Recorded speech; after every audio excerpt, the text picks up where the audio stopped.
행정안전부 경찰국 신설에 반대하는 총경회의 참석자들에 대해 대기 발령과 감찰 조치가 내려지자 경찰 내부 반발이 커지고 있습니다. 중간 초급 간부 회의 개최도 추진됩니다. 오늘부터 사흘 동안 윤석열 정부 출범 이후 첫 국회 대정부 질문이 이어집니다.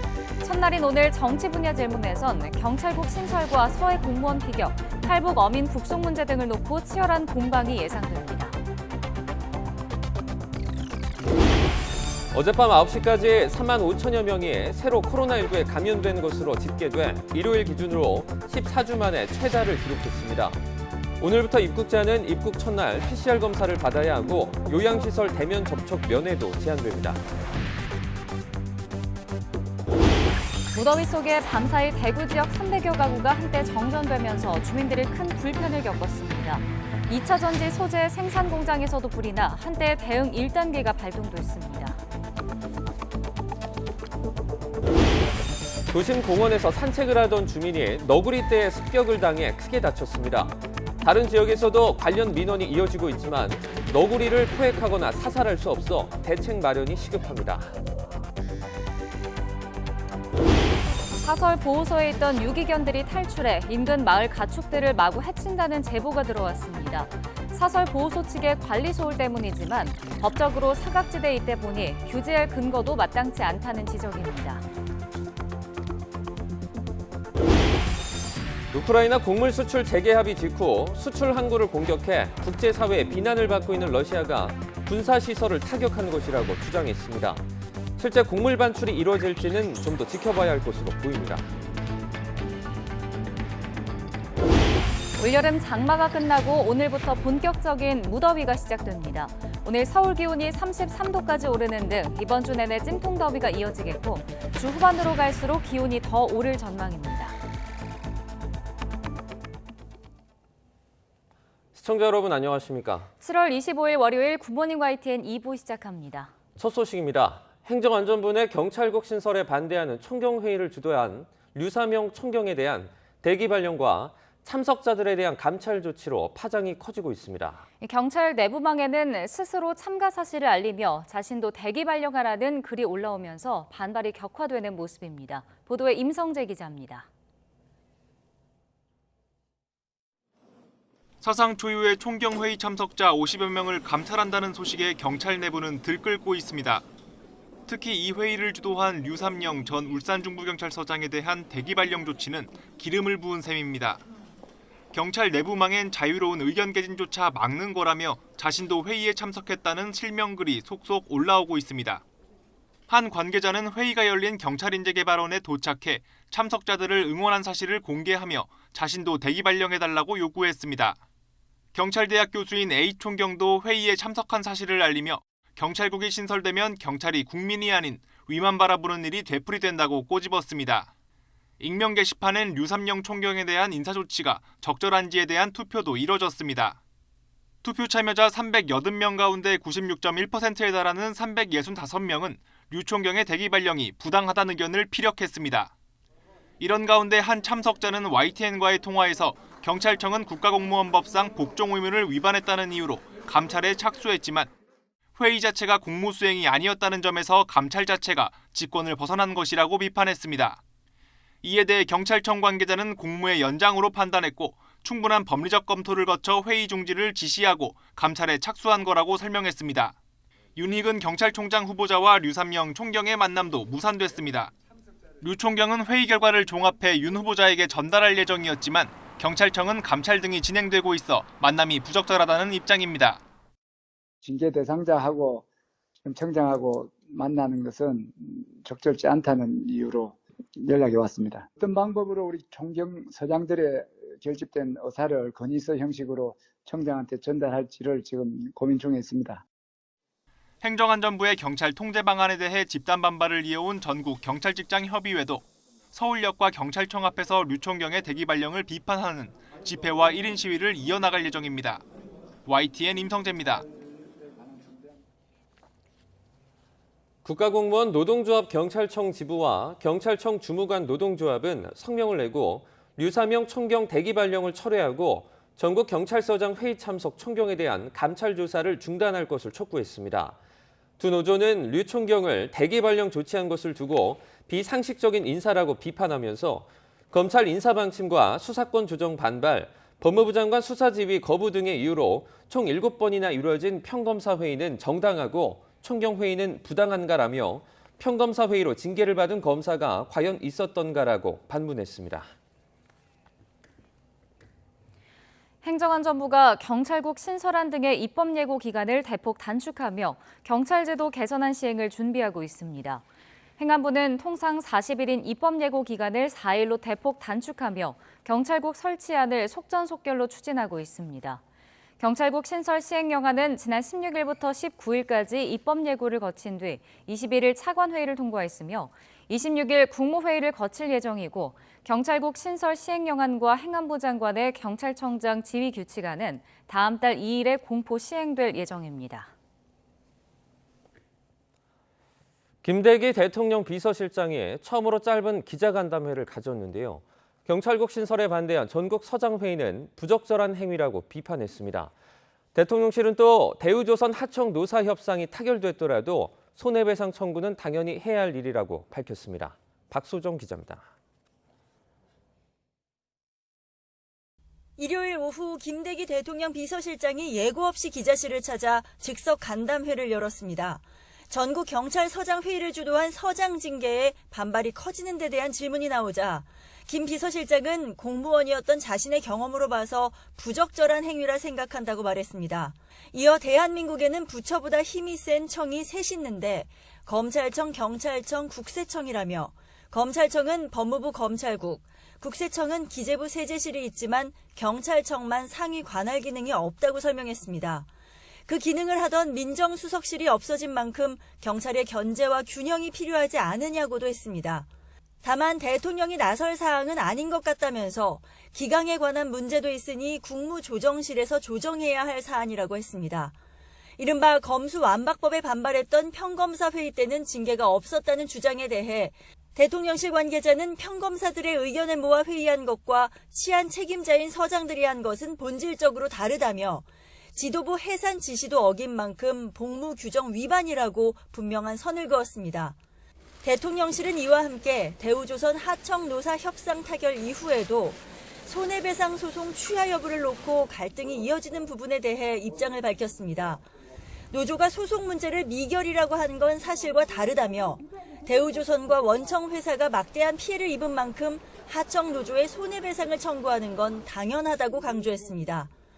협상 타결에도 정부가 법과 원칙에 따른 엄정 대응을 내세운 것은 이런 원칙을 강조한 것이라고도 했습니다. 대통령 비서실장이 직접 나서 현안에 대한 입장을 밝힌 건 이번이 처음입니다. 최근 윤 대통령이 장관과 참모들에게 적극적으로 국정을 설명하라고 주문했기 때문인데 지지율 반등의 계기를 만들어야 한다는 절박감도 담긴 것으로 해석됩니다. YTN 박소정입니다. 경찰국 신설에 반발하는 총경회의 참석자들에 대한 강경 조치를 둘러싸고 여야의 공방도 격화되고 있습니다. 민주당은 윤석열 정부가 군부 독재로 회귀하려 한다고 공세 수위를 높인 반면 국민의힘은 야당이 공안 통치라고 선동하고 있다고 반박했습니다. 직접 들어보시죠. 행안부 내 경찰국 설치는 경찰 수사의 중립성 내지 경찰 장악과는 하등의 관련이 없다. 윤석열 정부의 합법 타당한 정책에 대해 공안 통치라고 과장하고 지휘부의 지시를 어긴 경찰서장들에 대해서는 마치 민주투사라도 되는 것처럼 치켜 세우는 민주당의 행태는 경찰을 선동하고 나아가서는 국민을 선동하는 것이다. 인사조치를 통해 살아있는 권력의 힘을 과시하려는 치졸한 대응일 뿐입니다. 사람에 충성하지 않는다더니 내로남불의 경악을 금할 수 없습니다. 대통령 비서실장은 한술 더 떠 전국 총경회의에 대해 부적절하다고 발언했습니다. 대통령이 나설 사항은 아니라면서도 또 다른 협박성, 압박성 발언을 이어간 것입니다. 윤석열 대통령은 군부 독재로 회귀하고자 하는 것이 아니라면 경찰국 신설에 대한 국민의 우려에 대해 직접 답해야 할 것입니다. 국회가 오랜 공백을 깨고 가까스로 개원한 가운데 오늘부터 사흘 동안 윤석열 정부에 대한 첫 대정부 질문이 진행됩니다. 오늘인 첫날은 정치, 외교, 통일, 안보 분야인데 서해 공무원 피격, 탈북 어민 북송, 경찰국 신설 등을 놓고 치열한 공방이 예상됩니다. 정유진 기자입니다. 오늘부터 4일 동안 열리는 국회 대정부 질문을 앞두고 정치권에는 전운이 감돌고 있습니다. 윤석열 정부 출범 이후 처음 열리는 만큼 정권 초 전국 주도권을 잡기 위한 힘겨루기가 불가피하기 때문입니다. 5년 만에 공수가 바뀌었다는 점 역시 여야 간 대립을 가파르게 할 대목입니다. 도를 넘어서 지나치게 국정을 발목 잡기식으로 비난하거나 특정 장관의 어떤 개인적인 신상을 가지고 공격을 한다든지 하는 부분에 대해서는 과감하게 또 우리도 함께 공격을 하거나 또는 방어를 하는 측면에서 어느 현안 하나하나가 가볍지 않다, 저는 이렇게 보고 있습니다. 아마 각 분야별 대정부 질의가 매우 불꽃일 것 같다, 이렇게 저는 생각하고 있습니다. 첫날인 오늘은 정치, 외교, 통일, 안보 분야인데 국민의힘에서는 하태경, 태영호, 윤상현 의원 등이, 민주당에서는 박범계, 박주민, 김병주 의원 등이 질의자로 나섭니다. 여당에서는 주로 대북 관련 TF를 담당한 의원들이 출격해 탈북 어민 북송 사건, 서해 공무원 피격 사건 등 전 정권을 정조준할 것으로 예상됩니다. 반면 야당에서는 데뷔전을 치르는 한덕수 총리를 비롯해 새 정부 내각을 향해 화력을 집중할 것으로 보입니다. 특히 주말 동안 이슈가 됐던 경찰국 설치와 경찰 내부 반발을 놓고 난타전이 이어질 전망입니다. 둘째 날 대정부 질문에서는 경제 분야를 집중적으로 다룹니다. 최근 경제 복합 위기, 퍼펙트 스톰 상황을 놓고 현 정부의 관리 실패다, 전 정부의 정책 탓이다 등 책임 공방이 치열할 것으로 전망됩니다. 이미 교섭단체 대표 연설에서부터 예고된 상황입니다. 문재인 정부 5년 내내 정치가 경제의 발목을 잡았습니다. 국익과 국민보다 눈앞의 정치적 이익을 우선했습니다. 재정의 역할이 절실한 때입니다. 무대처로 일관하던 윤석열 정부가 뒤늦게 처방을 내놓았지만 방향이 완전히 거꾸로 가고 있습니다. 마지막 날 교육사회 문화 분야 대정부 질문에서는 코로나19 재확산 우려와 관련해 현 정부의 보건정책과 보건복지부 장관 공석 사태에 대한 질의가 이어질 것으로 예상됩니다. 다음 달 2일까지 이어지는 7월 임시국회에서는 법사위와 국방위, 정보위, 과방위 등 주요 상임위별로 첨예한 대치 전선이 펼쳐질 것으로 보입니다. YTN 정유진입니다. 21대 국회 후반기 원구성 협상이 타결되며 공백 53일 만에 정상화된 가운데 김진표 신임 국회의장을 비롯한 의장단이 오늘 국립서울 현충원을 참배합니다. 현충원 방문은 전 후반기 국회가 꾸려지면 이루어지는 정례적인 일정인데 김 의장을 비롯해 21대 국회 후반기 의장단과 상임위원장들이 함께할 예정입니다. 참석자들은 현충탑을 참배한 뒤 전직 대통령 묘소 등을 차례로 들를 계획입니다. 윤석열 대통령이 오늘 오후 김현숙 여성가족부 장관의 업무보고를 받습니다. 앞서 대통령실은 지난 20일 여가부 업무보고를 공지했다가 일정 재조정으로 미뤘다고 밝혔습니다. 이번 업무보고에서는 윤석열 대통령이 폐지를 공약했던 만큼 여가부가 어떤 방향으로 개편되거나 폐지될지에 대한 방안이 논의될 것으로 보입니다. 내일은 법무부와 행정안전부, 오는 29일에는 교육부 업무보고가 예정돼 있습니다. 코로나19 재유행 확산세가 지속되는 가운데 어젯밤 9시까지 전국에서 3만 명대 신규 확진자가 발생했습니다. 어제 0시부터 밤 9시까지 전국 17개 시도에서 코로나19 확진 판정을 받은 사람은 그제보다 2만 8천 명은 줄어든 3만 5,107명으로 집계됐습니다. 신규 확진자 규모는 지난주 중 6만에서 7만 명을 기록했지만 주말 들어 검사 건수가 줄면서 확진자 규모도 감소한 것으로 풀이됩니다. 다만 일요일 밤 9시 기준 중간 집계로는 4월 17일 이후 14주 사이에 가장 많은 수준입니다.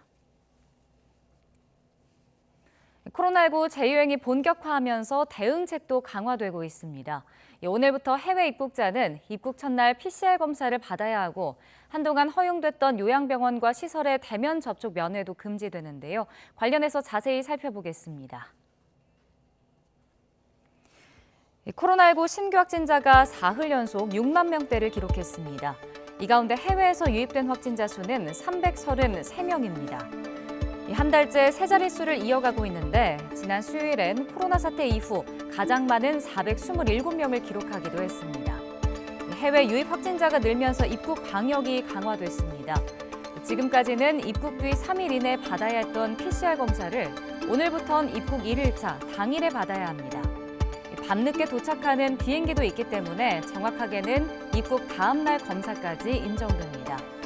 PCR 결과가 음성으로 확인되기 전까지는 자택이나 숙소 대기가 권고됩니다.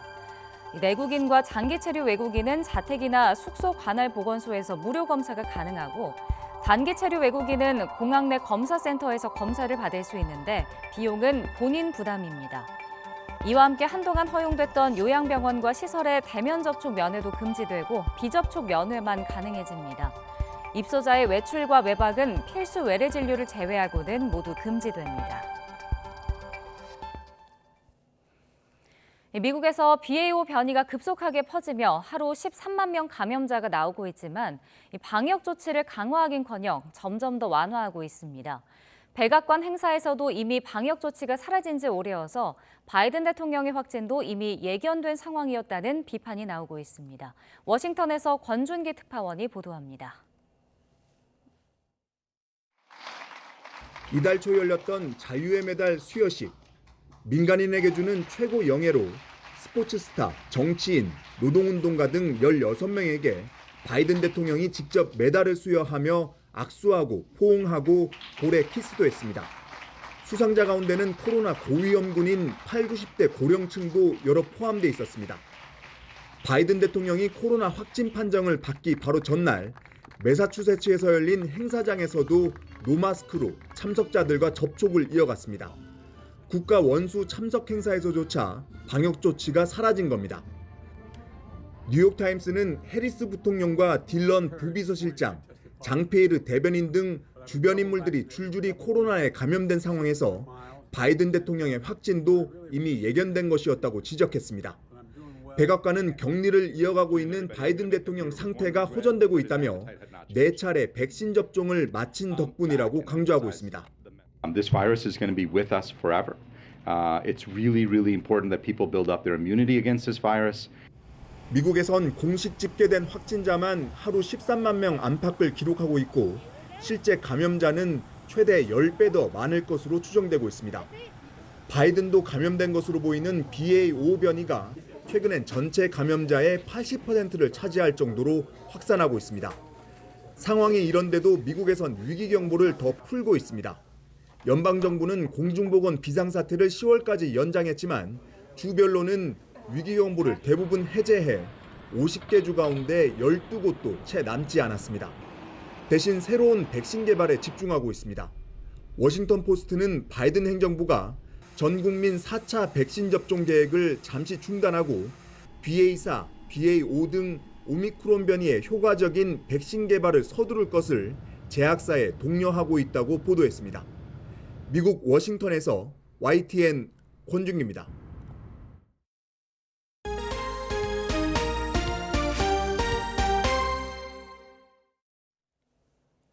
오늘 새벽 대구 지역 아파트와 주택 일부가 한때 정전되면서 주민들이 큰 불편을 겪었습니다. 한국전력공사 대구본부는 오늘 새벽 0시부터 1시간 반 정도 대구 지산동과 범을동 지역 300가구가 정전이 돼 현재는 조치했다고 밝혔습니다. 이번 정전으로 냉방기기와 냉장고 사용 등이 갑자기 중단되는 피해가 발생했습니다. 한국전력공사는 정확한 정전 원인을 파악하고 있다고 설명했습니다. 휴일 밤 대구시 구지면에 있는 2차 전지 소재 생산 공장에서 불이 나 한때 대응 1단계가 발령됐습니다. 불은 1시간 30여 분 만에 꺼졌지만 직원 일부가 병원으로 옮겨지고 긴급 대피했습니다. 윤성훈 기자입니다. 건물 뒤편으로 붉은 불빛과 함께 자욱한 연기가 보입니다. 어젯밤 11시 30분쯤 대구시 구지면에 있는 2차 전지 소재 생산 공장에서 난 불입니다. 대구 달성소방서는 한때 대응 1단계를 발령하고 소방대원 120여 명, 차량 37대를 동원해 1시간 30분 만에 불길을 잡았습니다. 이 불로 연기를 흡입한 일부 직원이 병원으로 옮겨졌고 90여 명이 긴급 대피했습니다. 발생한 지점은 저희가 여기 일단 공장 옆 쓰레기장 창고 쪽에서 일단은 불이 났다고 저희 신고가 들어왔거든요. 굳이 내에 있는 이제 뭐 쓰레기장이라든지 뭐 그런 부분인 것 같아요. 소방당국과 경찰은 신고와 주변인들의 진술을 토대로 정확한 화재 원인을 조사하고 있습니다. 한 남성이 윈드서핑 보드와 함께 바다에 표류하고 있습니다. 소방대원들이 밧줄을 던져 70대 남성 A씨를 바다에서 구조하고 윈드서핑 보드까지 건져냅니다. 부산시 장안읍 부근 해상에서 윈드서핑을 하던 A씨가 높은 파도에 휩쓸려 30여 분 만에 구조됐습니다. 다행히 다친 곳은 없었습니다. 주말 동안 속초와 외홍치 등 동해안 일부 해수욕장은 높은 파고로 인해 전면 통제되기도 했습니다. 어제 저녁 6시쯤 부산 기장군 도로변의 소나무가 전신주 고압선으로 쓰러졌습니다. 부산 기장소방서와 한국전력공사는 사고 현장을 지나던 시민의 신고를 받고 출동해 고압선에 걸쳐 있던 썩은 소나무를 제거했습니다. 소방당국은 고압선이 끊어져 나무가 도로를 덮칠 가능성이 있다고 보고 주변의 차량을 통제해 인근 도로가 한때 정체를 빚기도 했습니다. YTN 윤성훈입니다. 오늘 새벽 0시쯤 강릉시 주문진 읍에서 승용차 한 대가 불에 탔습니다. 소방당국은 불이 난 지 30여 분 만에 불을 꺼 인명피해는 없었지만 차량이 모두 탔습니다. 경찰과 소방당국은 차량 주인인 40대 남성 A씨가 극단적인 선택을 하려고 차 안에서 번개탄을 피우다 불이 난 것으로 보고 정확한 원인을 조사하고 있습니다. 서울의 한 공원 산책로에서 너구리들이 주민을 습격하는 일이 발생했습니다. 피해자는 팔다리 모두 뼈가 드러날 정도로 크게 다쳐 입원까지 해야 했는데요. 너구리는 유해 야생동물이 아니다 보니 포획하거나 제거할 수도 없어 공존 대책이 시급하다는 지적입니다. 정인용 기자입니다. 팔과 다리 곳곳에 붕대가 감겨 있습니다. 산책로에 갈 때 신었던 흰색 운동화는 피로 붉게 물들었습니다. 지난 17일 밤 서울 송파구에 있는 공원에서 50대 여성이 너구리 3마리에게 습격을 당해 입은 상처입니다. 너구리 3마리가 길을 막고 있었다고 하세요. 뒤를 돌아보는 순간 이제 공격을 당하셨고 3마리한테 동시에 공격을 당하시고 내리막길이다 보니까 균형을 못 잡으시고 넘어지셨는데 지나가던 행인이 도와줘서 이제 응급실에 가게 되었습니다. 난데없는 너구리떼의 공격에 입원 치료를 받고 광견병 주사까지 맞아야 하다 보니 병원비만 100만 원이 넘게 들었지만 보상받을 길도 없습니다. 더 큰 문제는 사고가 난 공원 일대가 어린 아이들은 물론이고 어르신들도 많이 다녀 자칫 더 큰 피해가 반복될 수 있다는 겁니다. 의사분께서 어제도 그 사고 발생 전날에도 동일한 사고가 같은 공원에서 있었다고 해요. 뭐 경고 문구나 이런 게 하나도 없다 보니까 그냥 애들 같은 경우에는 같은 이제 피해를 입었을 때 훨씬 더 크게 일이 커지. 앞서 지난달 22일 서울 강북구 우이천에서도 비슷한 사고가 발생했고 최근 각 구청에는 관련 민원도 잇따르고 있습니다. 하지만 너구리는 유해 야생동물이 아니라서 포획하거나 사살하는 건 엄연히 불법이라 구청 측은 주의 표지판을 설치하는 것 외에 마땅한 대책이 없다는 입장입니다. 전화 왔던 데 위주로 이제 먼저 방문해보려고요. 현장에서 살펴보고 좀 서식한다 이제 생각되는 곳에 이제 부착하려고 해요. 전문가들은 각종 개발로 너구리 서식지가 줄어들면서 도심에 등장하는 일도 더 많아질 것이라며 현명한 공존 방법을 찾는 게 시급하다고 말합니다.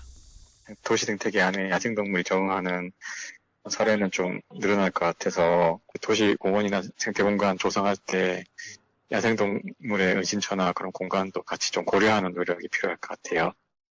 너구리는 공격성이 없는 편이지만 새끼 너구리가 자라서 서식지 확보를 위해 떠나는 4월부터 9월 사이에는 어미 너구리가 예민해져 주의가 필요합니다. 전문가들은 이 기간 너구리를 마주치면 다가가거나 먹이를 주는 등의 행동을 하지 말고 못 본 척 피해가야 한다고 조언했습니다.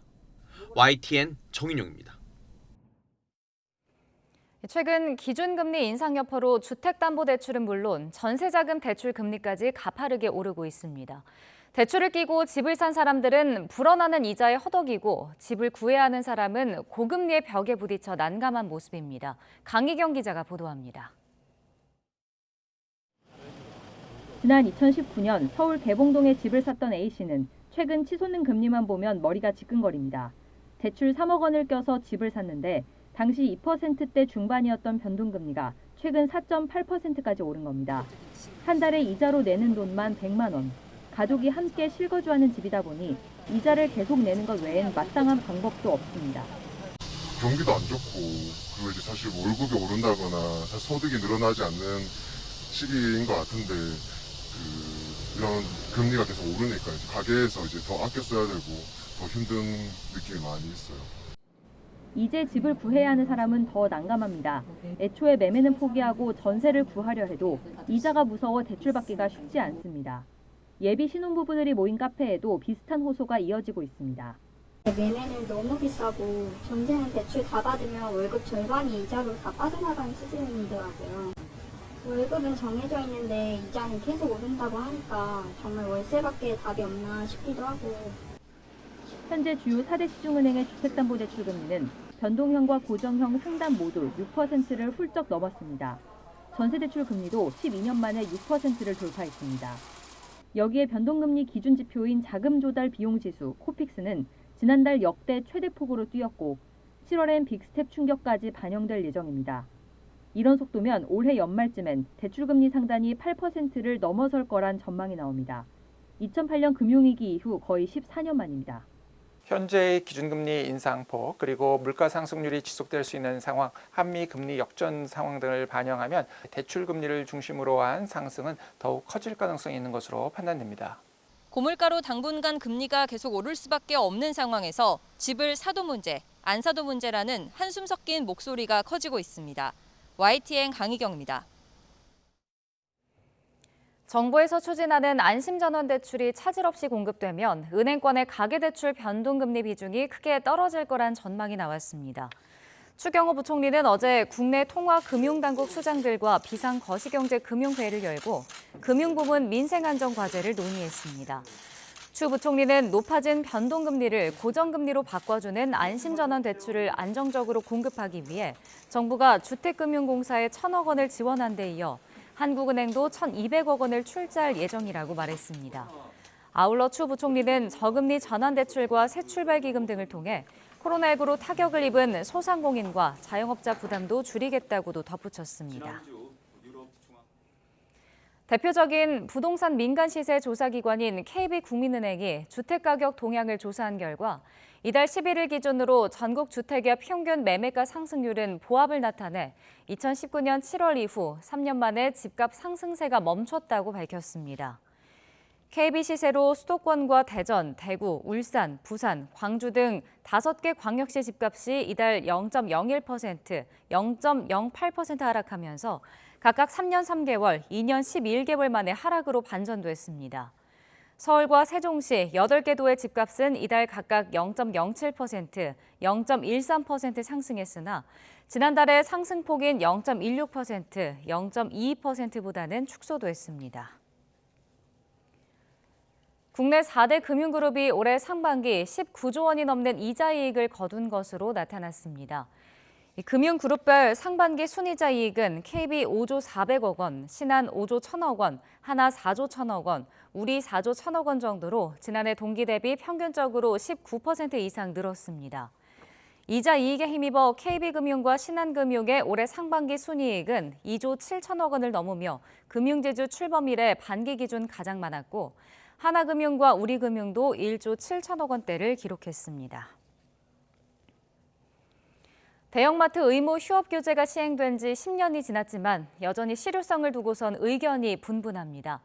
대통령실이 이 규제를 폐지하자는 제안을 온라인 투표에 붙이면서 다시 쟁점으로 떠올랐는데 소상공인들은 골목 상권 죽이기라며 반발하고 있습니다. 보도에 윤혜리 기자입니다. 대통령실이 운영하는 국민제안 홈페이지입니다. 온라인 투표를 거쳐 정책에 반영할 제안 3개를 선정하는데 대형마트 의무 휴업 폐지가 가장 높은 지지를 받고 있습니다. 매월 2회 대형마트 의무 휴업일을 지정한 이 규제는 지난 2012년 골목 상권을 보호하기 위해 도입됐습니다. 당시 대형마트 6개사는 직업 선택과 소비자 선택권 침해라며 행정소송을 제기했지만 재판부는 중소유통업계 상생 발전이라는 공익적 목적이 크다며 합헌 결정을 내렸습니다. 법 시행 10년이 지났지만 여전히 실효성에 대해선 해석이 분분합니다. 대형마트가 쉰다고 전통시장이 붐비진 않는다는 겁니다. 실제로 대형마트가 쉬는 날 대다수는 다른 채널을 이용한다고 답했고 전통시장을 찾는다는 응답은 16.2%에 그쳤습니다. 다른 채널로는 중규모 슈퍼마켓을 이용한다는 응답이 가장 많았고 온라인 쇼핑과 동네 슈퍼마켓은 각각 24.5%, 20.6%를 차지했습니다. 대형마트 측은 법 도입 취지와 달리 실효성이 없고 규모가 큰 중소유통업체와 온라인 쇼핑이 반사이익을 누리고 있다고 주장합니다. 하지만 소상공인들의 생각은 다릅니다. 대형마트들이 들어오고 나서 이렇게 살기가 어려워졌거든요. 의무 휴업 규제가 생기면서 매출이 조금씩 그나마 회복이 좀 되고 있었거든요. 슈퍼마켓이나 편의점까지 찾는 비율을 하면 의무 휴업일에 골목 상권을 찾는 소비자가 60% 가까이 되는 것으로 나타나고 있거든요. 마트 노조는 노동자의 실권리 차원에서 의무 휴업일이 필요하다고 주장합니다. 국민 기만 투표를 중단할 것을 요구해 주십시오. 그래서 마트 노동자의 건강하게 일할 권리와 휴일을 지켜주십시오. 대형마트 의무 휴업 규제 폐지가 국민 제한 투표에 선정된다 하더라도 법 개정을 위해선 소상공인들의 거센 반발과 여야 합의를 거쳐야 해 난관이 예상됩니다. YTN 윤혜리입니다. 유류세 7% 추가 인하 조치가 이뤄진 이후 전국 주유소 중 휘발유 가격을 리터당 229원 이상 인하한 주유소는 20%, 경유 가격을 178원 이상 인하한 주유소는 13%에 불과한 것으로 나타났습니다. 이 컨슈머 에너지 석유시장 감시단은 휘발유 유류세를 7% 추가 인하하면 리터당 57원이 인하돼야 하고 국제 휘발유 가격 인하분인 172원까지 더해 리터당 229원 이상 인하한 주유소는 전체 20%에 불과하다고 밝혔습니다. 또 경유의 유류세 인하를 반영해 실제 178원 이상 인하한 주유소는 전체 13%였습니다. 제닛 옐런 미 재무장관이 미국에서 경기 침체 징후는 보이지 않는다고 거듭 선을 그었습니다. 옐런 장관은 현재 시각 24일 방송에 출연해 일자리 창출이 일부 더뎌질 가능성이 있다면서도 그것이 경기 침체라고 보지는 않는다고 말했습니다. 옐런 장관은 경기 침체는 경제 전반이 취약해지는 것이라며 성장이 느려지는 이행기에 있긴 하지만 이는 필요하고 적절한 것이라는 기존 입장을 거듭 확인했습니다. 오는 27일은 정전협정을 체결한 지 69주년이 되는 날입니다. 이날을 전승절로 기념하는 북한은 참전 노병들이 참가하는 전국 노병대회를 3년 연속으로 열기로 했는데 대남 메시지가 나올지 관심이 쏠립니다. 홍주혜 기자입니다. 북한은 통상 한국전쟁이 시작된 6월 25일부터 한 달 동안을 반미 공동투쟁 월간으로 지정합니다. 그래서 최근 조선중앙TV는 한국전쟁 때 전투와 인민군을 조명하는 편집물을 연이어 틀며 반미의식 고취에 나섰습니다. 저국의 바다에서 오만하게 돌아치던 미제 중순양함 볼티모어를 비롯한 적 함선 집단에 만회할 수 없는 심대한 타격을 안겨 적들을 기절초풍케 한 군이 해병들의 전투 위훈을 새겨보느라니. 이런 분위기는 정전협정 체결 69주년이 되는 오는 27일 절정에 이를 것으로 보입니다. 북한은 조국 해방전쟁 승리의 날, 전승절로 부르며 자축하는 날입니다. 때 맞춰 참전 노병들을 불러 모으는 전국 노병대회도 평양에서 연다고 밝혔습니다. 5년이나 10년 단위로 꺾어지는 이른바 정주년이 아니고 코로나19 유행이 이어지는 상황에서도 3년 연속 노병대회를 개최하는 겁니다. 대북 제재와 코로나19, 자연재해 등 이른바 삼중고에 맞서 내부를 결속하는 계기로 삼을 거란 분석입니다. 그러나 주민들의 자발적 동의를 얻어낼 수 있는 그런 성과는 부재한 상황이거든요. 대규모 정치 행사를 통해서 자신의 최저결속과 자신의 정치적 권위 기반을 강화하는 그런 작업을 김정은 체제가 하고 있다 이렇게 봐야겠죠. 김정은 국무위원장은 재작년과 지난해 모두 행사에 직접 참석해 연설했습니다. 윤석열 정부 출범 이후 선전 매체가 아닌 북한 정권 수뇌부가 대남 메시지를 내놓은 적은 아직 없기 때문에 김 위원장의 입에 관심이 쏠립니다. 특히 한미가 연대급 연합훈련을 재개하기로 하고 전략무기 전진 배치 움직임도 가시화하는 가운데 김 위원장이 국방력 강화를 강조하면서 핵과 관련해 우회적으로 언급할 가능성도 제기됩니다. YTN 홍주혜입니다. 국민의힘 태영호 의원은 탈북 어민 북송 사건과 관련해 경찰 특공대를 공동경비구역 JSA에 투입한 것이 공동근무수칙에 위반되는지 밝혀야 한다고 주장했습니다.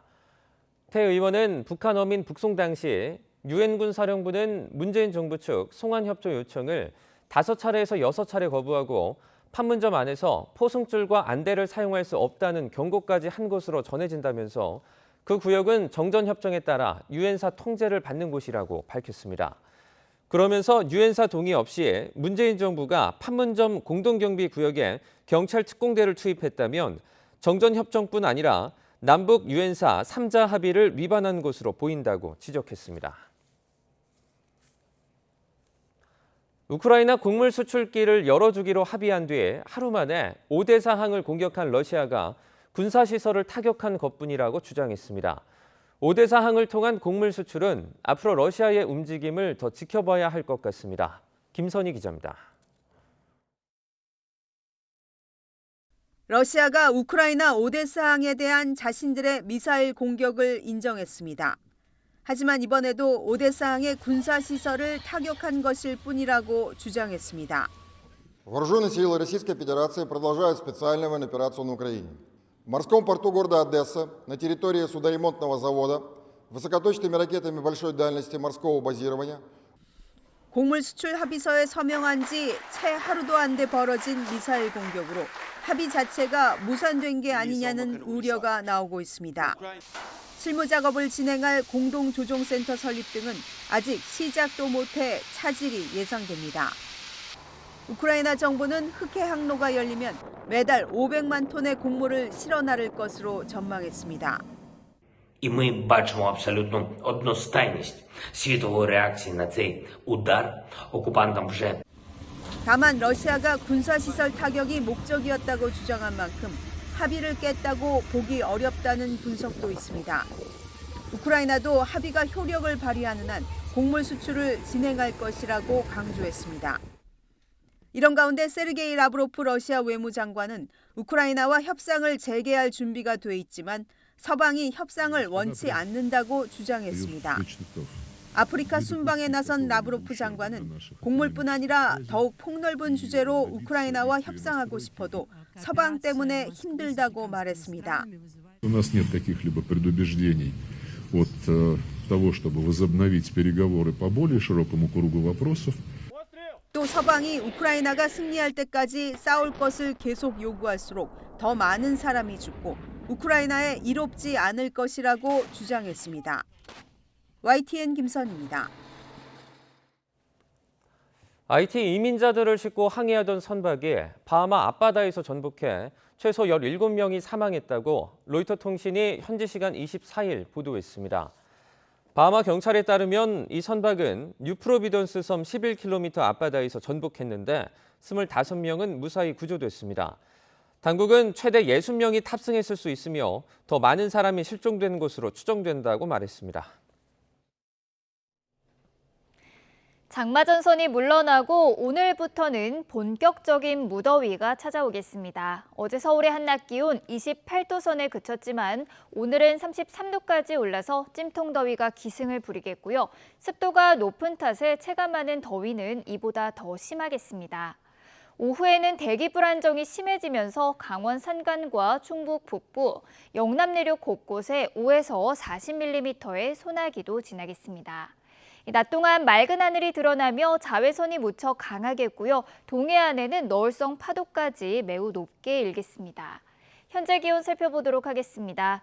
현재 서울 기온은 23.7도, 대전은 23.6도, 대구는 25.9도까지 올라 있습니다. 강원과 충북, 영남에는 폭염특보가 내려진 가운데 오늘 서울의 한낮 기온은 33도, 춘천도 33도 선까지 오르겠고요. 대구는 34도를 보이겠습니다.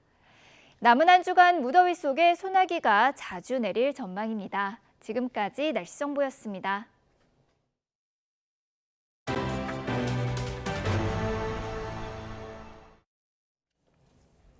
코로나19 유행 재확산세가 지속되는 가운데 어젯밤 9시까지 전국에서 3만 명대의 신규 확진자가 발생했습니다. 어젯밤 9시까지 전국 17개 시도에서 확진 판정을 받은 사람은 전날보다 2만 8천여 명 줄어든 3만 5천여 명으로 집계됐습니다. 신규 확진자 규모는 지난 주 중 6만에서 7만 명을 기록했지만 주말 들어서 검사 건수가 줄면서 확진자 규모도 감소한 것으로 보입니다. 다만 일요일 밤 9시 기준 중간 집계로는 4월 17일 이후 14주 사이에 가장 많은 수준입니다. 오늘부터 해외 입국자는 입국 후 하루 안에 코로나19 유전자 증폭 PCR 검사를 받아야 합니다. 정부는 해외 유입 확진자 증가에 따라 지금까지 입국 3일 이내 받아야 했던 PCR 검사를 오늘부터는 입국 1일 이내에 받도록 했습니다. 또 PCR 결과가 음성으로 확인되기 전까지 자택 또는 숙소에서 대기할 것을 권고했습니다. 이와 함께 요양병원, 시설 등에서 대면 접촉 면회도 오늘부터 다시 금지되고 비접촉 면회만 허용됩니다. 또 입소자의 외출 외박은 필수 외래 진료를 제외하고는 모두 금지됩니다. 종사자들에 대한 PCR 검사도 강화돼 요양병원 등에서 종사하는 사람은 4차 접종 후 3개월이 지나지 않았거나 확진 후 45일 이내의 경우가 아니라면 모두 주 1회 PCR 검사를 받아야 합니다. 코로나19 확진자가 하루 20만 명을 넘어선 일본에서는 수시로 기시다 총리를 만나는 정부 대변인도 코로나19에 감염됐습니다. 감염은 폭발적으로 늘고 있는데 정부 대책은 딱히 없고 환자들을 맡을 의료 종사자 백신 접종도 늦어져서 쓴소리가 이어지고 있습니다. 도쿄에서 이경아 특파원이 보도합니다. 지난 22일 코로나 감염 상황을 설명하던 일본 정부 대변인 마스노 관방장관. 急速な増加が継続をしています。また病床使用率は地域差が見られるものの 연신 기침을 하다 발열 증세를 보인 뒤 이튿날 코로나19 감염이 확인됐습니다. 마스노 장관은 기자회견에 앞서 기시다 총리 등도 만났지만 관저에 밀접 접촉자는 없다고 일본 정부는 밝혔습니다. 일본 내 감염자가 코로나 사태 이후 최다인 하루 20만 명을 넘어서면서 누구라도 걸릴 수 있는 상황이 된 겁니다. 코로나에 감염돼 자택이나 호텔 등에서 요양하고 있는 사람들도 처음으로 100만 명을 넘어섰습니다. 일본 정부는 긴급사태나 준긴급사태는 검토하지 않고 4차 백신 접종에 주력하겠다고 밝혔습니다. 하지만 감염이 폭증하는 가운데 환자들을 치료할 의료 종사자에 대한 접종은 이제 막 시작한 상황입니다. こういったことは早めにとにかく決断していただければ、結果的に OK になっているということは2ヶ月間その間遅れたということに他なりませんので、かつしわ寄せが医療現場に行っていると。 정부가 뾰족한 대책을 내놓지 않자 각 지자체들은 자구책 마련에 고심하고 있습니다. 병상 사용률이 80% 가까이 치솟은 오키나와현은 주민들에게 증세가 경미할 경우 병원을 찾는 것을 자제해달라고 요청했습니다. 도쿄도와 치바현 등은 부모의 출근이 어려워지지 않게 유치원이나 초등학교에서 밀접 접촉자를 특정하지 않기로 했습니다. 이와 함께 재택근무를 절반까지 늘리는 등 각 지자체들이 속속 대책을 내놓고 있지만 여름 휴가철을 맞아 이동을 줄이는 데는 한계가 있습니다. 일본 47개 광역단체장들은 오는 28일 회의를 열어 정부 차원의 대응을 촉구할 예정입니다. 도쿄에서 YTN 이경아입니다.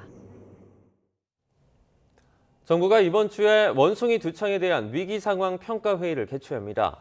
질병관리청은 국내외의 원숭이 두창 발생 상황과 WHO 세계보건기구의 보건위기 상황 선포를 고려해 이번 주 중에 위기 상황 평가 회의를 열어 조치 상황을 점검하겠다고 밝혔습니다. 방역당국은 앞서 원숭이 두창 국내 유입 지연을 위해 출입국자 대상 안내를 확대하고 입국 검역 시 발열 기준을 강화했으며 전국 17개 보건환경연구원에 시약을 배포해 원숭이 두창 진단 검사 체계를 지자체로 확대했다고 설명했습니다.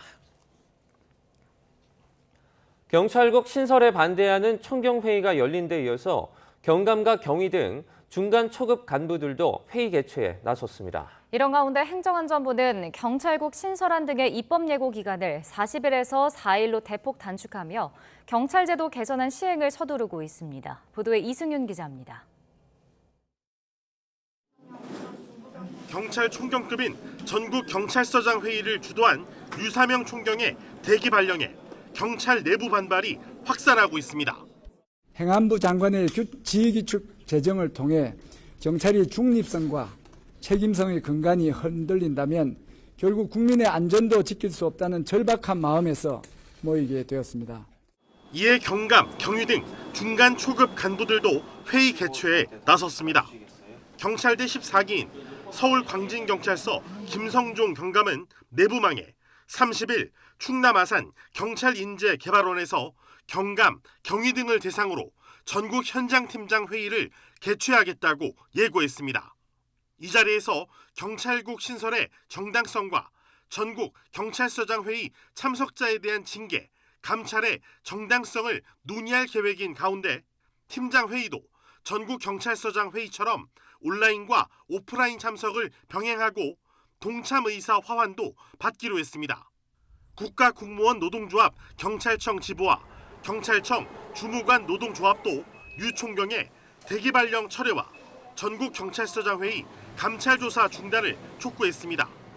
앞서 행안부는 경찰국 신설안 등의 입법 예고 기간을 대폭 단축하며 경찰제도 개선안 시행을 서두르고 있습니다. 국민의 권리, 의무 또는 일상생활과 직접 관련이 없는 경우라는 이유를 들어 통상 40일인 입법 예고 기간을 4일로 대폭 단축하며 속전속결로 추진한 건데 경찰국 신설 시행령안은 21일 차관회의를 통과했으며 오는 26일 국무회의를 거칠 예정입니다. 이렇게 되면 경찰국 신설 시행령안과 행안부 장관의 경찰청장 지휘규칙안은 다음 달 2일쯤엔 공포 시행될 예정입니다. YTN 이승윤입니다. 경찰 직장협의회가 유사명 총경의 대기 발령 등에 반발해 1인 시위와 대국민 홍보전을 진행합니다. 전국경찰직협회장단은 오늘 오전 10시 경찰청 앞에서 전국 총경회를 주도해 대기 발령된 유 총경을 지지하는 1인 시위를 진행할 예정이라고 밝혔습니다. 직협은 행안부 통제 대신 국가경찰위원회, 자치경찰제도의 실질화 등 민주적 통제 방안을 담은 국회 입법 청원을 위한 온라인 서명도 진행할 예정입니다. 김대기 대통령 비서실장은 전국 경찰서장들이 행정안전부의 경찰국 신설을 반대하며 전체 회의를 개최한 데 대해 부적절한 행위라는 입장을 밝혔습니다. 김 비서실장은 검찰청은 법무부에서 관여하는 검찰국이 있고 국세청은 기재부에 세제실이 있어 관장을 하지만 경찰만 부처에 관할을 하는 기능이 없다고 설명했습니다. 또 그 기능을 과거 청와대 민정수석이 했지만 지금은 없어진 만큼 이른바 검수완박으로 경찰이 힘이 세지는데 견제나 균형이 필요하지 않느냐며 반문했습니다. 21대 후반기 원구성을 마친 국회가 오늘부터 사흘 동안 윤석열 정부 출범 이후 첫 대정부 질문을 실시합니다. 오늘 여야는 국회에서 정치, 외교, 통일, 안보 분야에 대해 한덕수 총리 등 국무위원을 상대로 질의에 나섭니다. 여야 공수가 바뀐 첫 대정부 질문에서 여당인 국민의힘은 탈북어민 북송 사건과 서해 공무원 피격 사건 등 문재인 정부 당시 대북 이슈를 쟁점화하면서 야당 측 공세 차단에 나설 것으로 보입니다. 반면 더불어민주당 등 야당은 대통령실 사적 채용과 검찰 위주 발탁을 비롯한 인사 논란을 비판하고 정부가 경찰국 신설 등으로 수사기관 장악 시도에 나섰다고 공세에 나설 것으로 예상됩니다.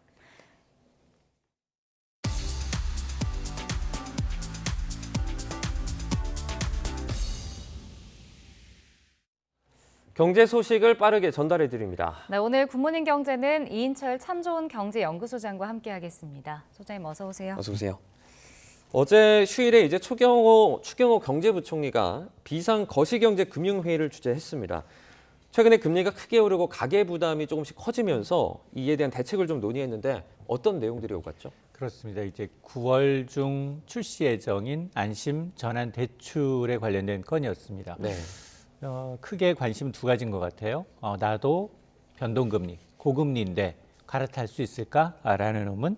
또 두 번째가 그러면 올해는 25조 원, 그리고 내년에 20조 원, 총 45조 원이 투입된다라고 하는데 이거 재원 조달 어떻게 하지?라는 의문이 들 텐데 첫 번째로 안심전환대출이라는 게 이제 고금리면서 변동금리를 장기 저금리면서 고정금리로 이 정책금리이기 때문에 30년 만기까지도 4%대 굉장히 안정적인 저금리 고정금리가 가능합니다. 그래서 이건 주택가격이 일단 기준입니다. 올해는 주택가격이 4억 원 이하면 대상이 되죠. 그런데 사실 서울에서는 4억 원 이하의 주택을 찾기는 하늘의 별따기입니다. 네. 내년부터는 주택가격 기준이 9억 원 이하로 조금 이제 상향 조정이 됩니다. 이는 일단은 저가주택을 구입한 서민들의 부담을 좀 이자 부담을 좀 덜어주겠다라는 취지고요. 두 번째가 총 45조 원에 달하는 재원 조달 어떻게 할까인가인데 어제 이제 이 부분에 대해서 집중 논의가 있었는데요. 특히나 이제 안심전환대출이 은행권과는 달리 정부가 정책 자금을 들여서 30년 만기 고정금리로 풀어야 되기 때문에 이는 이제 주택금융공사가 대규모 채권을 발행해야 합니다. 30년짜리 MBS를 발행해야 하는데 근데 한꺼번에 채권을 많이 발행하게 되면 채권 금리가 올라가게 됩니다. 그만큼 주택금융공사의 이자 부담이 커질 수밖에 없고요. 최근 들어서 외국인조차도 이제 채권 시장에서 매도 기미를 보이고 있습니다. 그래서 자, 이번만큼은 국내에서 발행하는 게 아니라 해외에서 발행하는 건 어떻게 했느냐라는 얘기까지 나오고 있는데요. 어쨌든 이 안심전환대출에 대해서 초기에 이제 안정적으로 이제 공급하기 위해서 주택금융공사에 정부 한국은행이 출자하는 방식, 내년까지 정부가 한 4천억 원 이상 추가로 출자해서 가계부채 이 구조 개선 작업에 빠르게 추진하겠다라는 건데 이렇게 되면 내년까지 45조 원 규모의 안심전환대출이 이제 시장에 공급되게 되면 지난 5월 기준 지금 가계대출 가운데 이제 변동금리, 이자에 취약한 변동금리 비중이 77.7% 정도 되는 것 같아요. 이걸 한 5%가량 이제 끌어내리는 효과가 있을 것으로 정부는 추산을 하고 있습니다. 네. 이외에도 소상공인과 자영업자들을 위한 대책도 내놨죠. 그렇습니다. 소상공인과 이제 자영업자 피해 대책 방안에 대해서 구체적인 윤곽이 좀 드러나고 있는데요. 이달 중순이었습니다. 정부가 80조 원 규모의 이제 소상공인, 자영업자 금융지원 프로그램을 발표했는데 이 가운데 빚 탕감 제외하고 빚을 갚을 수 있는 차주들에게 41조 원 상당을 지원하겠다라는 겁니다. 크게 41조 원 규모의 지원책은 이 세 갈래로 나눠서 이제 지금 지원이 되는데요. 회복과 재기에 초점을 맞추고 있습니다. 코로나로 피해를 본 유동성 기업들한테 유동성 공급, 한 시점 플러스 알파의 유동성 공급을 하고요. 또 신용보증기금이나 기업은행을 통해서 대출 금리 인하나 특례 보증을 통해서 지원하는 게 하나가 있고요. 또 하나가 코로나 때문에 사업을 이제 이 어려움을 겪었던 분들한테 리모델링, 사업 확장 등의 한 30조 원 규모의 이제 자금 공급을 하게 되는데 정부는 이 외에 이제 고금리로 어려움을 겪고 있는 이 대출자들 8조 5천억 원 규모의 저금리 대안 상품과 또 자력으로 상환이 좀 어렵다 이런 대출자를 위해서 이제 30조 원 규모의 새 출발 기금 등에 대한 내용을 아마 다음 달 정도에 발표할 것으로 알려지고 있고 시행 시기는 코로나19 특례 보증 등 대부분의 자금 지원은 이제 오늘부터 시행이 됩니다만 전산 시스템 개편이 필요한 고신용자 희망대출 플러스 제도 개편 등은 다음 달부터 시행될 것으로 알려지고 있습니다. 네. 이번 주에 이제 연준의 금리 인상을 포함해서 중요한 경제 일정들이 많습니다. 어떤 것들이 있습니까? 그렇습니다. 이번 주 아마 이제 최대 변수는 미국의 FOMC 회의에 관심이 집중이 되고 있습니다. 어느 정도 시장에서는 이제 지난달에 이어서 이 두 번 연속 자이언트 스텝 0.75%포인트 금리 인상 가능성을 거의 기정사실화하고 있는데 지금 그 페드워치를 보게 되면 75 베이시스 포인트 금리 인상 가능성을 8대 2 정도로 지금 우세한 상황인데요. 관건은 이렇게 압도적으로 이제 75 베이시스 포인트 금리 인상이 우세하다면 파월 의장이 9월에 어떻게 가져갈 건지에 대한 힌트가 나올 것으로 보입니다. 이 가이던스를 어떻게 제시하느냐가 관건인데요. 금융시장에서는 이제 9월 회의 이후에도 인플레이션을 잡기 위해서 고강도 긴축이 이제 필요하다라는 얘기와 무슨 얘기냐? 지금까지 충분하다. 금리 가파른 금리 인상에 따른 어떤 경기 침체 우려가 커지고 있는 만큼 속도 조절이 필요하다라는 의견이 엇갈리고 있습니다. 그리고 28일에는 미국 경기가 진짜 경기 침체 국면에 진입했는지 여부를 판단할 수 있는 미국의 2분기 GDP는 이제 3단계로 석 달에 걸쳐서 발표가 되는데요. 처음에는 잠정치, 그리고 다음 달에는 수정치, 확정치가 발표가 되는데 이번 7월이기 때문에 잠정치가 발표가 됩니다. 아마 이제 애틀란타 연방은행 총재는 이미 1분기 연율 미국 경기가 2% 넘게 마이너스 성장을 했고 2분기에도 마이너스 연율 1.6%이기 때문에 아마 본격적인 경기 침체의 어떤 시그널, 기계적으로 대입하게 되면 미국 경기가 본격적으로 경기 침체에 진입했다라는 이것을 확인할 수 있을 것으로 보이고 그리고 또 한 축은 이제 증시에서 가장 큰 변수는 기업들의 실적인데요.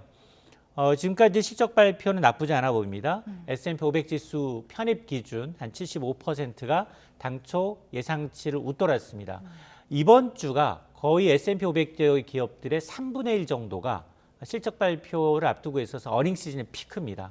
여기에는 애플, 아마존, 마이크로소프트, 인텔 등이 아마 이제 실적 발표를 앞두고 있어서 특히 이런 기업들은 본장에서 기술주들의 실적은 본장에서 실적 발표하는 게 아니라 시간외 거래, 장 마감 이후에 시간외 거래에서 발표하기 때문에 아마 이제 본장의 상승보다는 시간외 거래에서 나스닥 선물 지수의 움직임이 아마 전 세계 주식시장에 영향을 미칠 것으로 보입니다. 근데 그 제닛 옐런 미 재무장관이 한 방송 인터뷰에서 뭐 현재 경기를 이 경기 침체라고 보기는 어렵다라고 좀 선을 긋더라고요. 근데 뭐 국내 총생산 성장률도 그렇게 좋지 않은데 이렇게 가능성이 있는데도 그 자신감을 좀 내비친 것 같은데 그 이유가 있을까요? 일단 그 금융당국 특히나 이제 바이든 대통령이 지난달 나왔던 이제 소비자 물가 지수에 굉장히 큰 반항을 일으켰죠. 이후에 뭐 재정 정책을 담당하든 아니면 통화 정책을 담당하든 잇따라서 연준까지 나서서 경기 침체는 없다. 그리고 이제 우리가 흔히 얘기하는 울트라 빅 스텝은 없다. 1%포인트 금리 인상 안 해도 된다라는 식으로 지금 안정하는데 제닛 옐런 재무장관이 한 방송사에 출연해서 지금 얘기한 미국에서 경기 침체 징후는 보이지 않는다라고 거듭 선을 그은 이유는 예방주사 휴가입니다.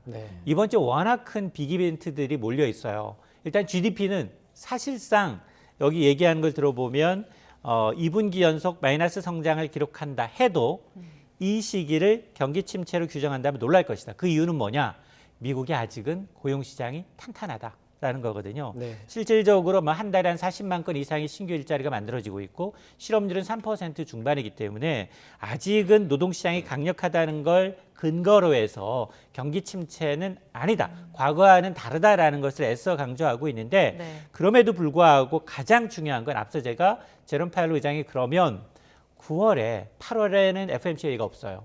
9월과 그리고 11월, 12월에 있는데 9월 이제 금리 인상 가능성이 어떻게 되느냐. 지금 페드워치를 보게 되면 9월에 0.5% 빅스텝 가능성을 지금 50% 넘게 보고 있어요. 여기에 75베이시스 포인트 인상 가능성은 40%로 1% 인상 가능성도 6%거든요. 그렇기 때문에 과연 이걸 시장이 어떻게 받아들일 거냐가 관건이지 뭐 재정당국, 통화당국이 애써서 경기 침체 아니고 이번엔 이제 울트라 빅 스텝이 아닌 자이언트 스텝으로도 충분히 물가를 잡을 수 있다라는 근거는 일단은 이제 지켜봐야지 과연 소비자 물가 지수, 기대 인플레이션율, 생산자 물가 지수가 잡히는지를 좀 확인해야 할 것으로 보입니다. 실제로 원자재 값이나 또 에너지 가격이 조금씩 좀 떨어지고 곡물 가격 좀 급등을 멈추고 있습니다. 그러니까 미국의 인플레이션이 지난달, 그러니까 6월 달에 이미 정점을 찍었다. 이런 의견에도 좀 힘이 실리고 있는 것 같아요. 그러니까 두 가지예요.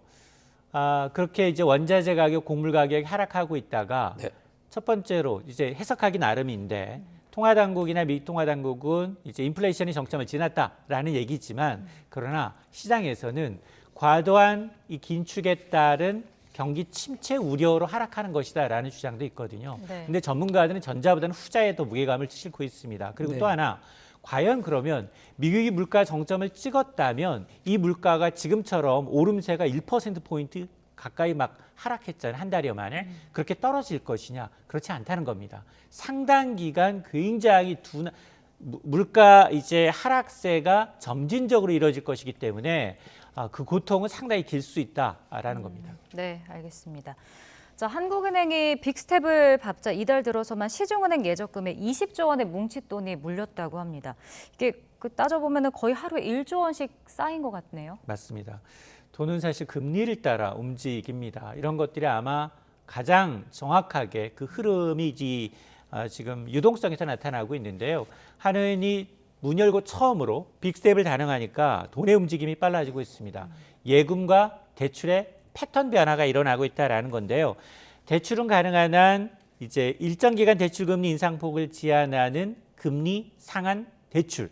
이게 직전 1년 전보다도 불과 일주일 새 거의 2배 가까이 더 늘었어요.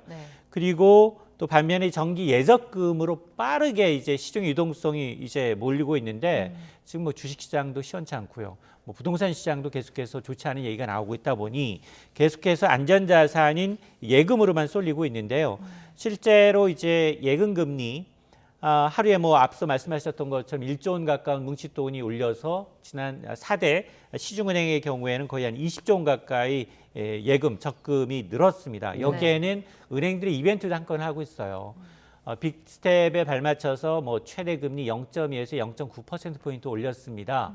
우리가 뭐 여기서 소개는 해드렸습니다만 생색내기용이긴 하지만 그럼에도 불구하고 일부 이제 고금리 특판 상품에 대해서는 예금이 몰리고 있기 때문에 아마 이렇게 되면 이제 위험자산에서 돈이 빠지는 속도가 더 빨라지고 이렇게 영문이 무부 현상은 계속해서 이제 연말까지도 이어질 수밖에 없는데 그러다 보니까 각종 이제 온라인 커뮤니티에는 주로 이런 특판 예금이 은행권에서도 있지만 상호금융, 제2금융권에 많기 때문에 이런 이제 특판 정보를 공유하는 글들이 쏟아지고 있고 이를 효과적으로 갈아타기 위해서 단기에 가입을 했다가 더 높은 금리로 갈아타는 이른바 금리 유목민 현상도 나타나고 있습니다. 네. 이제 다들 힘든데 은행권만 좀 돈을 버는 이런 모양새 때문에 정부가 좀 고통 분담을 압박할 가능성도 커지고 있죠. 그렇습니다. 4대 시중은행의 이자 장사로 올 상반기 또 웃었습니다. 지난해도 웃었거든요. 올 상반기 기준 역대 최대 이자이익을 냈는데요. 19조 원 가까이 이자 마진이 났고요. 금리가 많이 오른 것도 있지만 지난해와 비교하게 되면 상반기만 20% 넘게 이자가 늘었다는 겁니다. 올 들어 가계대출 증가세는 주춤해요. 그럼에도 불구하고 예대 마진, 예금 금리는 아직까지도 낮고요. 대출 금리는 여전히 가상금리를 붙여가면서 높게 받고 있습니다. 이러다 보니까 예대 마진을 늘려서 이익을 거뒀다라는 지적이 나올 수밖에 없는데 실제로 단순 계산에서 한은이 기준금리를 한 단계 베이비 스텝으로 0.25%포인트만 올린다 하더라도 기계적으로 은행은 1,000억 원대의 이자이익이 발생을 하는데 지금 불과 8개월 새 1.75%가 올랐어요. 그러니까 금리 인상이라는 한은이 이제 기반을 마련해 준 셈인데 이러다 보니까 아직 한국은행의 빅스텝은 채 반영되지 않았어요. 이 얘기는 하반기에도 은행들은 이제 이자 장사를 할 가능성, 최대 실적을 낼 가능성이 높아졌다라는 건데 변수가 생겼습니다. 이복현 금감원장이 은행들의 과도한 이익 추구를 경고한 상태이고요. 여기에다 김수현 금융위원장도 은행들의 사회적 책무를 좀 강조하고 있습니다.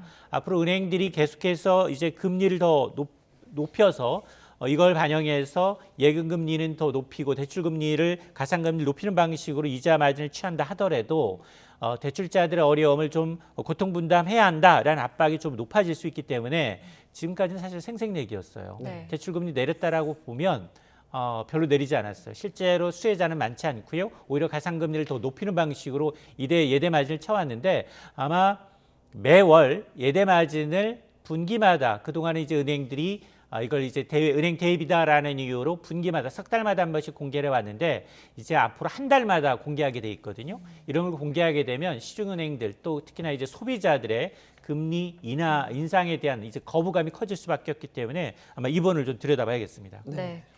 자, 지난주에 정부가 세제 개편안을 발표하면서 소득세를 손질할 것을 예고했습니다. 근데 보니까 연봉 1억 원 안팎을 받는 고소득 직장인이 가장 큰 혜택을 받는 것 같더라고요. 그렇습니다. 자, 유리알 지갑 이 직장인들의 소득세 개편 15년 만에 개편하면서 정부는 이제 중산층 이하 근로자들의 소득세 부담을 좀 줄여주겠다. 그래서 소득 하위 과표 구간 2개 구간을 상향 조정했어요. 네. 가장 낮은 최저소득세 6% 적용되는 1,200만 원은 1,400만 원으로 또 두 번째로 낮은 15% 세율이 적용되는 과표 구간 4,600만 원에서 5,000만 원으로. 그런데 이 과세 표준은 뭐냐? 각종 공제나 비용을 제외하고 실제로 세금을 매기는 기준이에요. 네. 그러면 가장 많은 혜택을 받는 사람이 누구냐? 말씀하셨던 것처럼 총 급여를 따져봤더니 연봉 7,800만 원에서 네. 1억 2천만 원. 이분들이 최대 83만 원의 이제 세제 혜택을 받는다라는 겁니다.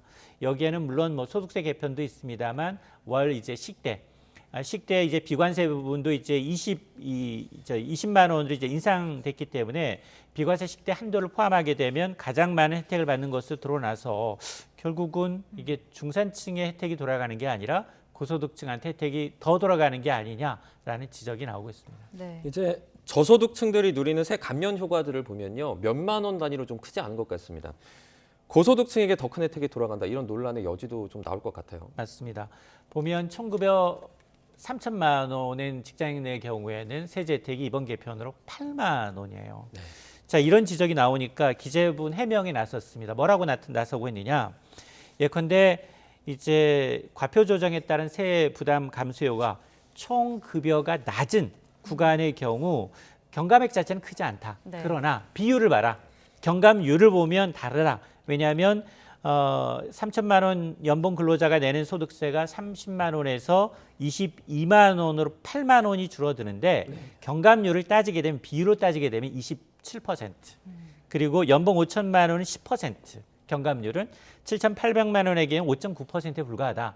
총 금액은 높지만 비율은 낮다라는 얘기인데요. 그럼에도 불구하고 저소득층이 누리고 있는 감면 효과는 진짜 실제로 몇만 원 단위에 그치고 오히려 고소득층한테 돌아가는 금액, 총 금액은 더 늘어나고 있어서 이게 생색내기용이 아니냐라는 이제 비판이 나오고 있습니다. 네, 알겠습니다. 굿모닝 경제 이인철 참좋은 경제연구소장과 함께했습니다. 소장님 고맙습니다.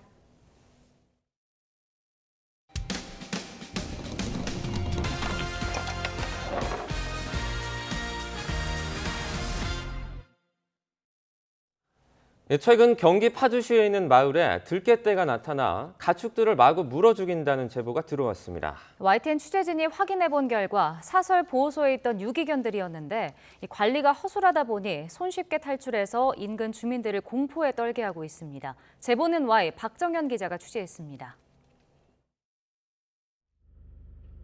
개 한 마리가 천막에 뚫린 작은 구멍을 비집고 나오더니 자기보다 큰 동물 사체를 끌고 와 마구 물어뜯습니다. 다른 개는 닭을 물어 죽입니다. 경기 파주시의 한 마을에 떠돌이 개들이 나타난 건 지난해 초쯤입니다. 작년부터 개들이 그 시설 주위에 모여서 있는 장면을 여러 번 목격했고 개들은 민가의 가축들을 공격했고 심지어 야생 고라니까지 물어 죽였습니다. 한 주민은 지금까지 키우던 닭 수십 마리와 강아지까지 물려 죽었는데 이젠 자신의 안전까지 걱정해야 할 처지라고 하소연합니다. 그 개들이 저한테 위협을 강하고 달려드는 거예요. 무서워서 제가 농장에 가서 문 잠그고 119나 112를 여러 번 신고했습니다. 알고 보니 2년 전 인근에 생긴 사설 유기견 보호소가 문제였습니다.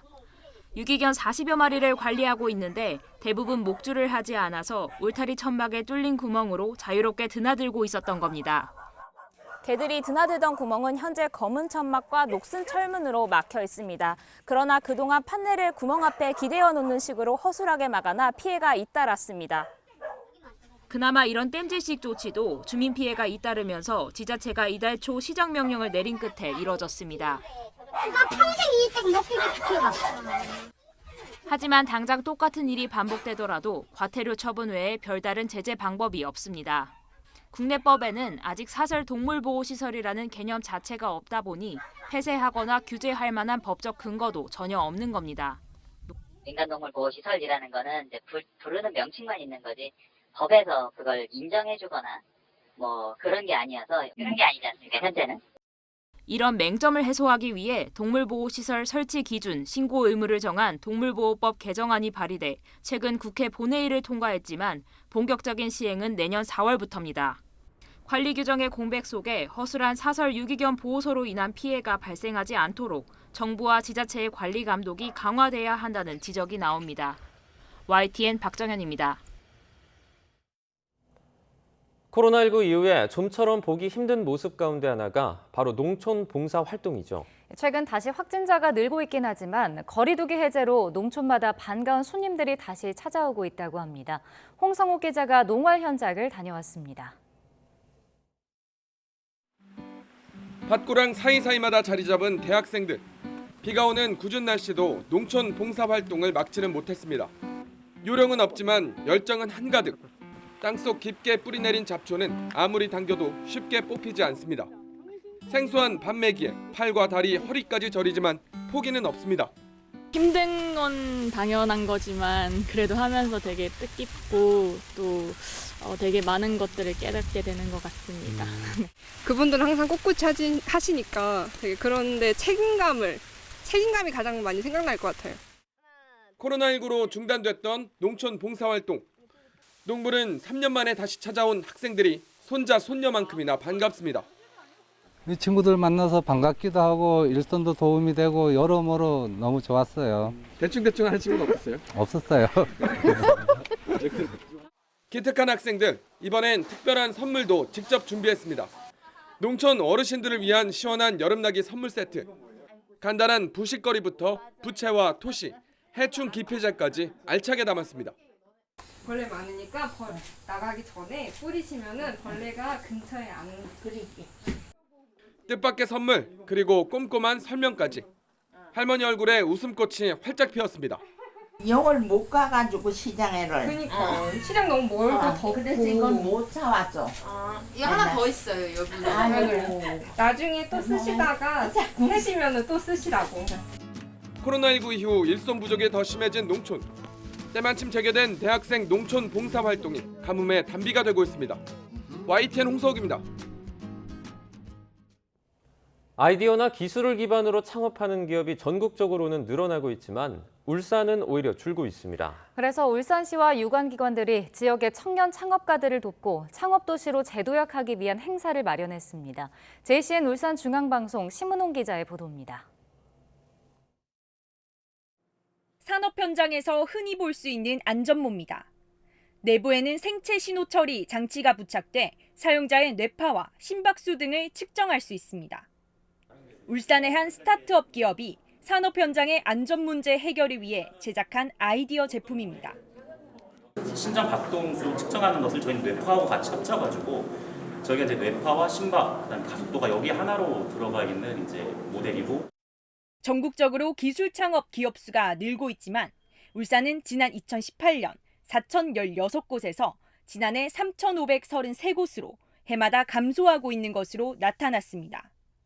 울산시와 울산지방 중소벤처기업청 등 유관기관이 울산 지역 청년 창업 활성화를 위해 2022 리울산 스타트업 행사를 마련했습니다. 지난 18일부터 오는 24일까지 진행되는 이번 행사는 청년 창업 벤처를 활성화하기 위해 기획됐습니다. 청년 창업가들이 기술 개발과 판로 개척 등 현실적인 어려움을 묻고 해결 방안을 찾는 토크쇼도 진행됐습니다. 울산에서는 약간 네트워킹에 대한 문제점이 좀 많습니다. 사람들을 많이 모여서 좀 같이 협업도 하고 컨소시엄도 좀 짜고 팀빌딩부터 많은 좀 도움을 받을 수 있는 그런 자리들이 많았으면 좋겠습니다. 행사장에서는 창업 투자 로드쇼와 아이디어 제품 전시, 1대1 멘토링과 컨설팅 등 창업가들에게 실질적인 도움이 되는 다양한 프로그램을 만나볼 수 있습니다. 일자리 창출을 위한 좋은 해결 방안 중에 하나가 창업벤처 활성화라고 생각합니다. 중앙부처와 지자체 그리고 지역의 유관기관들이 힘을 합쳐 노력하면 일자리 창출은 물론 지역 발전의 좋은 성과가 나타날 것으로 기대하고 있습니다. 울산으로 청년들이 모이고 청년 창업이 활성화될 수 있도록 다양한 정책 지원이 이어져야 할 것으로 보입니다. JCN 뉴스 심은홍입니다. 러시아는 곡물 운송 문제뿐 아니라 더 폭넓게 우크라이나 측과 협상할 준비가 돼 있지만 우크라이나와 서방이 협상을 원치 않는다고 세르게이 라브로프 러시아 외무장관이 주장했습니다. 인테르팍스 통신에 따르면 이집트를 방문한 라브로프 장관은 기자회견에서 흑해 곡물 운송 합의뿐 아니라 더 광범위한 문제도 논의하고 싶지만 우리 뜻만으로 되지 않는다고 말했습니다. 그는 우크라이나 정부는 볼로디미르 잘렌스키 대통령부터 그의 많은 고문까지 모두 전장에서 러시아를 이기기 전까지는 협상은 있을 수 없다는 말들을 반복해서 하고 있다고 지적했습니다. 이어 이 문제에서 서방 조종자들, 영국, 미국, 독일 등 많은 유럽연합과 나토 국가들이 그렇게 하고 있다며 따라서 협상을 위한 선택은 그들 편에 있다고 강조했습니다. 국산 초음속 전투기 KF-21 보라매가 대량 배치될 경우 지역 공군력 균형에 변화를 가져오고 세계 전투기 시장에서도 강한 경쟁력을 갖출 수 있을 것으로 중국 전문가가 평가했습니다. 홍콩 일간 사우스차이나 모닝포스트는 우선 KF-21이 완벽한 스텔스 기능을 갖춘 5세대 전투기 수준에는 못 미친다고 평가하면서 미국의 F-22, 중국의 J-20 등에 비해 명백히 약점을 갖고 있다고 지적했습니다. 하지만 KF-21의 향상된 레이더와 적외선 탐지 추적 시스템 등을 볼 때 현대화된 4세대 이상의 전투기가 될 자격이 충분하다고 분석했습니다. 마크 밀리 미국 합참의장은 중국군이 인도태평양 지역 공중과 해상에서 눈에 띄게 공격적이라고 밝혔습니다. AP통신 등은 현지 시각 24일 인도네시아를 방문 중인 밀리 합참의장이 동행 기자들에게 중국군이 최근 5년간 더 공격적이고 위험해졌다고 말했다고 보도했습니다. 특히 태평양 지역에서 미국과 우방국 군대가 중국 항공기와 선박에 방해받은 횟수가 상당히 증가했으며 안전하지 않은 대면 상황도 비슷한 비율로 증가했다고 지적했습니다. 그러면서 이 지역은 중국이 자신의 목적을 위해 영향력을 확대하는 곳이라며 미국 동맹과 파트너 국가들의 우호적이지만은 않은 결과를 초래할 수 있다고 평가했습니다. 독자 우주정거장 건설을 추진하는 중국이 어제 오후 첫 실험실 모듈인 원텐을 발사했습니다. 중국 유인우주국은 오후 2시 22분쯤 하이난 원창 우주발사장에서 원텐을 운반 로켓인 창정5 야호 3호에 실어 발사했습니다. 중국 당국은 로켓 발사 후 약 8분 뒤인 3시쯤 원텐과 로켓이 성공적으로 분리돼 예정 궤도에 진입했다며 발사가 원만하게 성공됐다고 밝혔습니다. 중국 우주정거장 텐궁은 우주비행사 6명이 생활할 수 있도록 제작됐는데 핵심 모듈인 테너와 2개의 실험실 모듈로 구성됩니다. 테너는 지난해 4월에 발사됐으며 또 다른 실험실 모듈 멍텐은 오는 10월 발사되면 중국 우주정거장의 T자형 구조가 완성됩니다. 미국 상원이 미국 내 반도체 산업에 520억 달러, 우리 돈 68조 원을 지원하는 반도체 산업 육성 법안을 처리할 계획입니다. 워싱턴 포스트 등 외신은 미국 상원이 현지 시각 25일 반도체 산업 육성 법안 토론에 대한 종결 투표를 실시해 27일쯤에는 표결을 마무리할 것으로 전망했습니다. 반도체 육성법이 통과하면 텍사스에 공장 11개를 증설할 계획인 삼성전자를 비롯해 미국 인텔, 대만 TSMC 등이 가장 큰 수혜기업이 될 것이란 전망입니다. 프로야구 기아 타이거즈가 KBO 리그 역대 한 경기 최다 점수차 승리 기록을 새로 썼습니다. 기아는 부산 사직구장에서 열린 롯데와의 경기에서 최영우와 황대인, 김석환의 홈런 등을 앞세워 롯데를 23대 0으로 이겼습니다. KBO 리그 역대 최다 점수차 기록은 22점 차였습니다. 선두 SSG는 두산에 5대 4로 역전승을 거두며 8연승을 달렸습니다. 삼성은 키움을 8대 0으로 꺾고 13연패에서 벗어났고 NC는 LG를 6대 1로, KT는 한화를 3대 1로 이겼습니다. 이번 주부터는 본격적인 무더위에 대비를 해주셔야겠습니다. 장마가 끝나고 33도 안팎의 찜통더위가 기승을 부리겠는데요. 오늘 서울 낮 기온은 33도로 어제보다 5도가량 높겠고요. 폭염주의보가 내려진 대구는 34도까지 치솟는 등 무척 덥겠습니다. 일사병과 열사병 등 온열 질환에 걸릴 위험이 크니까요. 건강관리 잘 해주시기 바랍니다. 오늘 전국이 대체로 맑겠지만 오후 한때 일부 지역에서는 대기 불안정으로 인한 소나기가 내리겠습니다. 강원 산간과 충북 북부, 영남 내륙에 5에서 40mm의 소나기가 예상되고요. 지역별로 강수 편차가 크겠고 돌풍과 벼락이 동반되는 곳도 있겠습니다. 현재 기온 살펴보면 서울은 23.9도, 부산 24.8도로 대부분 25도를 밑돌고 있습니다. 낮 동안에는 기온이 10도 이상 크게 오르면서 무척 덥겠습니다. 강원과 충북, 영남에는 폭염주의보가 내려진 가운데 서울과 춘천 33도, 대전 32도, 대구 34도까지 치솟겠습니다. 주 후반으로 갈수록 더위가 더욱 강해지며 폭염특보도 점차 확대 강화할 것으로 보이고요. 내일과 모레에도 곳곳으로 소나기 소식이 있습니다. 더위와 함께 자외선과 오존도 주의를 하셔야겠습니다. 대부분 지역에서 자외선이 무척 강하겠고 수도권과 중서부 지역 중심으로 영남 지역에도 오존 농도가 높게 나타날 것으로 보입니다. 볕이 강한 오후 2시부터 5시 사이 장시간 야외 활동을 자제해 주시기 바랍니다. 지금까지 상암동 야외 스튜디오에서 YTN 홍나실입니다. 월요일 아침 굿모닝 YTN은 여기까지입니다. 잠시 후 뉴스라이더가 방송됩니다. 시청해주신 여러분 고맙습니다.